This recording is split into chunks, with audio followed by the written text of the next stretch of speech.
This week in East Brunswick, the Camp Daisy Country Fair was held at the Brunswick Square Mall.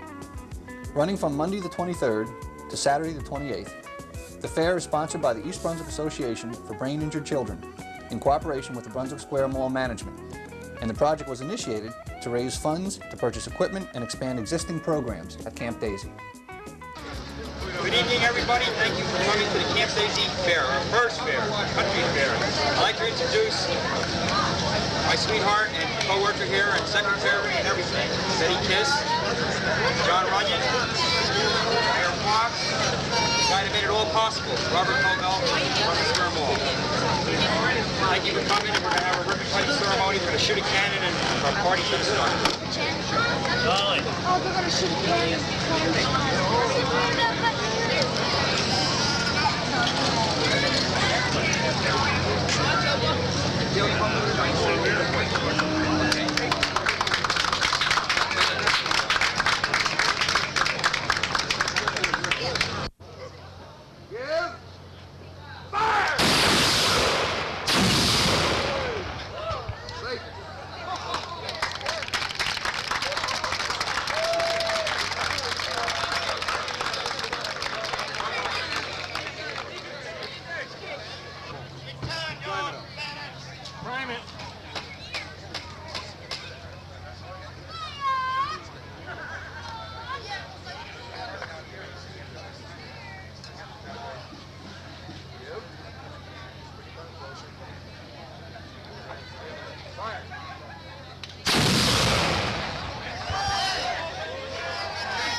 Remember, Camp Daisy Country Fair will run until Saturday the 28th.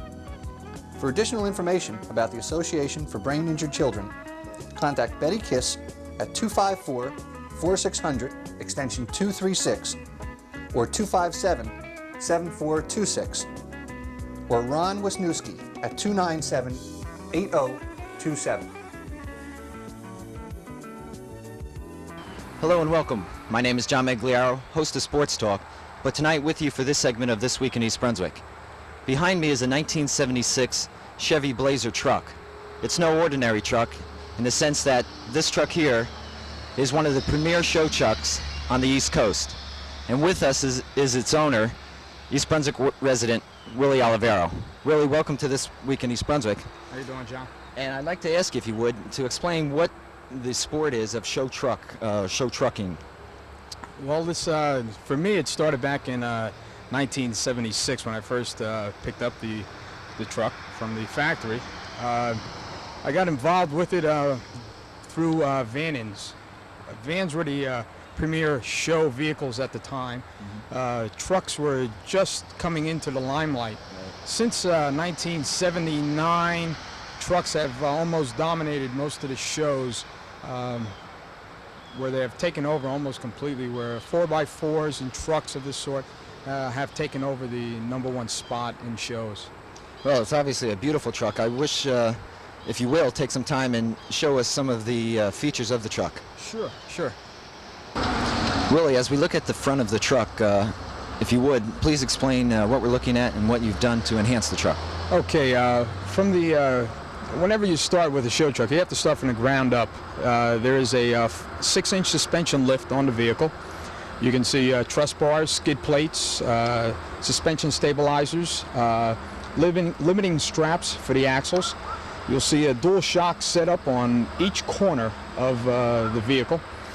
You'll see that it is a push bar, fog lights, driving lights. You'll also see a 9,000-pound pull winch set up on the front end of the vehicle. You'll have a bug deflector. You have some headlight shields. A lot of pinstriping to enhance the detail on the vehicle itself. Okay, very good. As we move around, let's go around now to maybe the engine, okay? Very good. Willie, we're looking now inside the truck, and if you would describe the engine and what enhancements you've made. Okay, John. The first thing what I've done is I took the engine completely out. I changed the cam, the intake manifold, the carburetor, put in all high-performance options, all aftermarket equipment. You'll see a lot of chrome in there, the chrome valve covers, the chrome air cleaner, also the intake manifolds, Edelbrock, the carburetor is by Holley. The cam is from a 350 Corvette. A whole brand new short block assembly has been added to the engine compartment. Willie, this is all for show. Yes, it is. I use the truck every day, but most of what I've done here is for show purposes. Willie, this interior is really exquisite. Would you tell us what you have had done? Yes. First I did was to take out the dash, have that all padded, match the seats, carpeting, the overhead, the headliner, all of that to match black and wine, as you can see. The chrome roll bar, a lot of interior lights, a lot of gadgetry as far as CB, tape player, complete sound system, the alarms, and also radar detectors. Everything that I could possibly put inside here, including a refrigerator. Willie, now let me ask you something I guess it would be on everyone's mind about this point is, how much have you spent on this truck? I started in '76, and to date I have about $20,000 invested in the vehicle, John. How much time do you usually spend per week on the truck itself? Oh, I wash it at least once a week. Beginning of every year, right after the winter's finished, because I drive it through the winter, I have to bring it to a special customizing shop, the car salon in East Brunswick, and they take care of the exterior for me as far as getting out all the road salt and compounding, waxing goes, all machine done. And then for the rest of the year, it's up to me to keep it up to show quality. I think one of the amazing things you mentioned to me before we went on camera was the fact that you drive this truck every day. It's not garaged, it's an everyday used vehicle. It's never been garaged, and to date it has about 85,000 miles on it. Willie, we're now at the back of the truck, and again, this is an exquisite vehicle. Tell me, I know you show it in a variety of locations along the East Coast. How have you fared in terms of competition? Well, since 1977, when I first started showing the truck, I've accumulated 23 awards so far, with about 50% being first place and everything else second and thirds. Is there any money involved in terms of winning? I know because of the cost of the truck, I would hope that you receive some money. Yes, some of it is, and I've picked up a couple of bucks along the way. But my main interest isn't for the dollars. It's a hobby with me, and it takes up quite a bit of my time, and I just enjoy showing it, being involved with the different organizations and groups. Well, Willie, you are truly one of the interesting people here in East Brunswick. We've enjoyed it, and we want to thank you so much for being with us tonight. Thank you very much, John. Okay.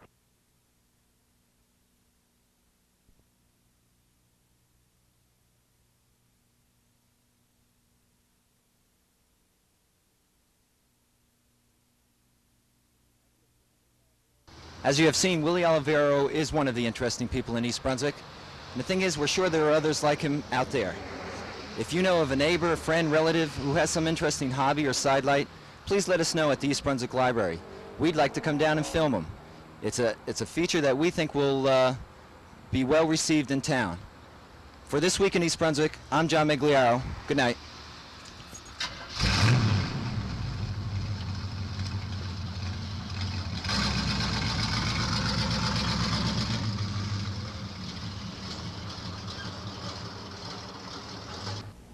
Hello, I'm Adrienne Eisner of the East Brunswick Consumer Affairs Office. Welcome to Consumer Aware. Do you know your home security basics? Knowing a burglar's 3 worst enemies, light, time, and noise, can help you protect your home from crime. A burglar won't find your home an easy mark if he's forced to work in the light, if he has to take a lot of time breaking in, and if he can't work quietly. Take the time to case your home the same way that a burglar would. Here are a few questions to get you started. Where is the easiest entry? How can you make it more burglar resistant? Trim trees and shrubs near your doors and windows. Exterior lights mounted out of easy reach can reduce the darkness that a burglar finds so comforting. Time is a burglar's enemy too. A burglar delayed for 4 or 5 minutes is apt to give up and try for another location. Simple security devices, nails, padlocks, door and window locks, grates, bars, and bolts can discourage intruders and keep them from entering. Here are some home security habits to develop and practice. Avoid giving information to unidentified telephone callers or announcing your personal plans in the newspaper. Don't carry house keys on a ring bearing your name or address, or leave your house keys with your car which is parked in a commercial parking lot. And don't hide your keys in a secret hiding place outside your house. Burglars always know where to look. When going on vacation, have mail and packages forwarded to the post office or held by a neighbor or friend.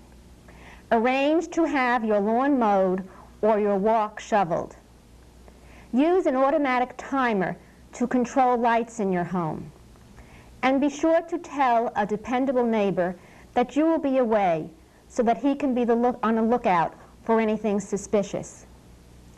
It is a good idea to keep a listing of your furniture and major personal belongings. This could be a valuable document should you need to report a burglary or file an insurance claim. Following these simple rules and taking the time to be certain that your doors are locked when you leave your home are worthwhile, and they will lessen the chance of your becoming the victim of a burglary. Thank you for joining me on Consumer Aware. Hope to see you again next week.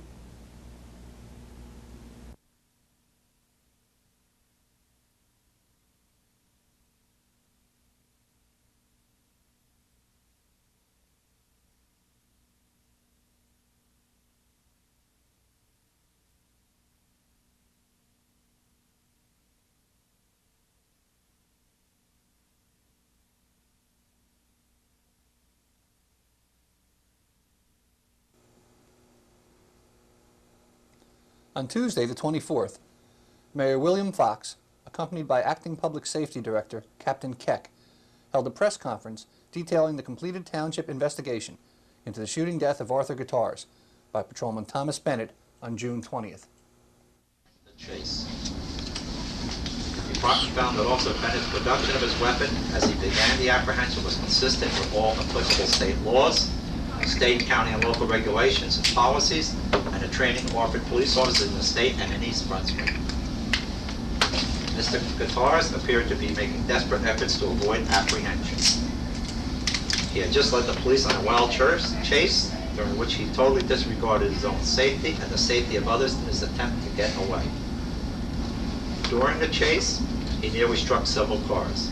Even after Mr. Gaterz's motorcycle was down, it appeared to the civilian witnesses and to Officer Bennett that he was going to run away. Since he did not know the reason for the attempts to escape or the identity of the suspect, Officer Bennett acted reasonably in producing his weapon for his own possible protection and to gain control of the situation. The department's findings about the shooting itself agree with the Middlesex County prosecutor's finding that the shooting was accidental. The accounts of the officer and of civilian witnesses support the fact that in spite of the weapon being visible and Officer Bennett's orders to stop and lie down on the ground, Mr. Gaterz continued to advance on the officer, resulting in a struggle during which the officer's weapon accidentally discharged. The physical evidence and laboratory analysis confirmed that the muzzle of the weapon was in contact with, that is, against Mr. Gaterz's upper right chest when it discharged. The actions of Officer Anita Conway were also reviewed during the course of the investigation and were found to be proper. The report itself is available to the press if you would like to review it. And I have, you can do that under one of two circumstances. I have my copy, which has had the names of the witnesses marked out because they are the prosecutor's witnesses, and the terms upon which he gave us the material were that we not reveal the name of the witnesses and that they not be contacted. I would permit you also to review one with the witnesses' names in it if you would agree to those two provisions, that you would not publish their names nor contact them. So if anybody does want to look through the report, it is available under one of those two circumstances. Questions? Yes. Okay. This addresses the issue of him Bennett drawing his weapon, but it doesn't quite address the question that that members of the public have raised about the actual shooting, firing of the gun. Now I understand it takes 5 pounds of pressure, 5 to 10 pounds of pressure to pull that trigger. Were there tests done to determine how the gun went off? Is it assumed that his finger just accidentally pulled back on the trigger enough to discharge the weapon, or could it have been discharged without that kind of pressure? But they have that pressure to discharge the weapon. Well, I think there's no question that the trigger had to move for the gun to go off. Yeah. How that happened is simply unknown. But this review finds that it was justified for the officer to remove his weapon in order to apprehend this person. For his own safety and the safety of others. I think it's important to, on that same point, I think it's important to recognize that the law and the regulations make a rather sharp distinction between producing the weapon, which is, I suppose, technically the use of force, and using the weapon, discharging it, which is a use of deadly force. And in the 2C code, which is the current code of criminal justice from New Jersey, where there's a whole section on the use of deadly force by police officers, they say the following thing, which recognizes this distinction. This is 2C colon 3-11 under definitions. Deadly force means force which the actor uses with the purpose of causing, or which he knows to create a substantial risk of causing death or serious bodily harm. Purposely firing a firearm in the direction of another person or at a vehicle, building, or structure in which another person is believed to be constitutes deadly force, and this next sentence is the key one. A threat to cause death or serious bodily harm by the production of a weapon or otherwise so long as the actor's purpose is limited to creating apprehension that he will use deadly force if necessary, does not constitute deadly force.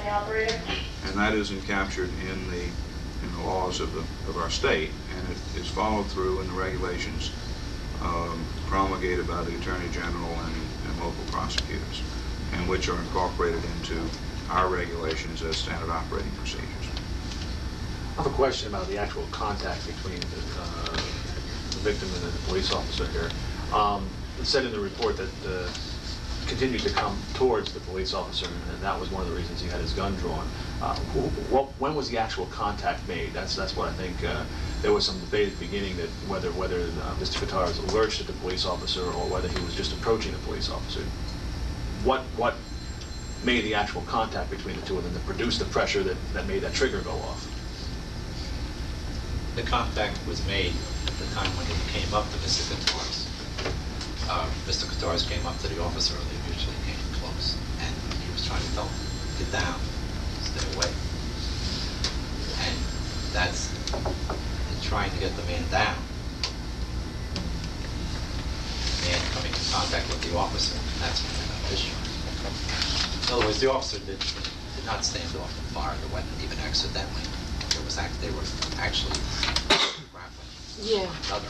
They did not stand back and fire the Well, weapon. I've always understood that, but I've always wondered how I heard that he pulled his head. That, Yeah, he was trying to get him down on the away. ground. He doesn't want to use the weapon, obviously. So at some point there must have been some pulling action, which Well, there was him pulled the trigger. swinging from the officer trying to get away. Oh, that's what happened. They were grappling. What we've done is separate the investigation of Officer Bennett's actions from the policy questions. We will be reviewing the policy questions on into the fall. And I think that and let me say that I think that this is, the question of what ammunition to use is a professional judgment, and one which I don't feel necessarily competent to use. All we can do is look at facts developed by the state police and others and determine if they seem reasonable. But what we will be doing is reviewing the basis on which the state police went to this type of ammunition, and looking at all the factors involved, and trying to have some rational discussion of those facts as they're developed. But is it possible to say, based on how extensive your probe was, whether Officer Bennett could have indeed been justified to use deadly force in this case? I'll offer a lay opinion, if you're interested, and that is that the deadly force would not have been justified in this instance. There was simply the conditions under which deadly force may be used are very carefully spelled out, and they have to do not only with the factors that Captain Keck mentioned, but the nature of the crime and other elements. And this situation does not match those criteria. But again, there is this distinction made between producing the weapon, which is not the use of deadly force, and discharging the weapon intentionally, which is the use of deadly force. I suppose my question is, what basis do you have to determine that the firing was an accident? Is there anything in the report that... Based in the reports, based on... Are you basing it on Bennett's testimony or witness? All the investigation where the weapon was. The prosecutor's reports, our own internal investigation, based on witnesses, based on Bennett, based on the results of the lab, based on the autopsy. What did the lab show you that There indicated? were powder burns, which indicates that the weapon was close, very close. Powder burns on the victim. To be more specific, It was a contact shot.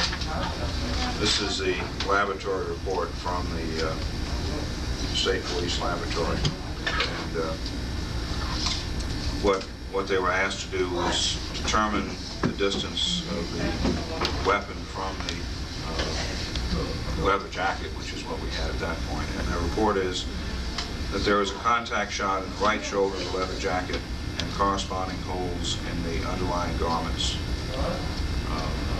So that... That's the state forensic? Yes. Yes. The contact won't, which means the weapon had to be up against it, was still very close. But that doesn't prove that the pulling of the trigger wasn't intentional. I think, Jane, that there's no way, there's simply no way to prove or disprove that point. Anything you do is speculation. In his statement, Officer Bennett was asked, did you intend to use your weapon? And his answer was no. Yeah. Any other answer is speculation. The Kiwanis Club of East Brunswick will present its 20th annual Historic Auto Festival on Sunday, September 12th from noon to 4 p.m. at the Middlesex County Fairgrounds on Cranberry Road. The festival is conducted in conjunction with the Old Timers Auto Club. Approximately 250 antique autos are expected to be displayed.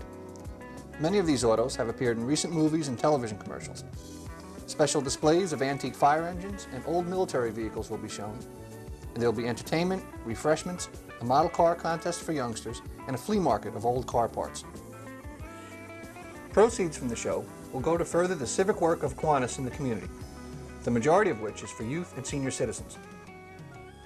A rain date of September 19th has been established. Bring the whole family, enjoy an afternoon at the festival. Remember that Sunday, September 12th, noon to 4 p.m. at the Middlesex County Fairgrounds on Cranberry Road.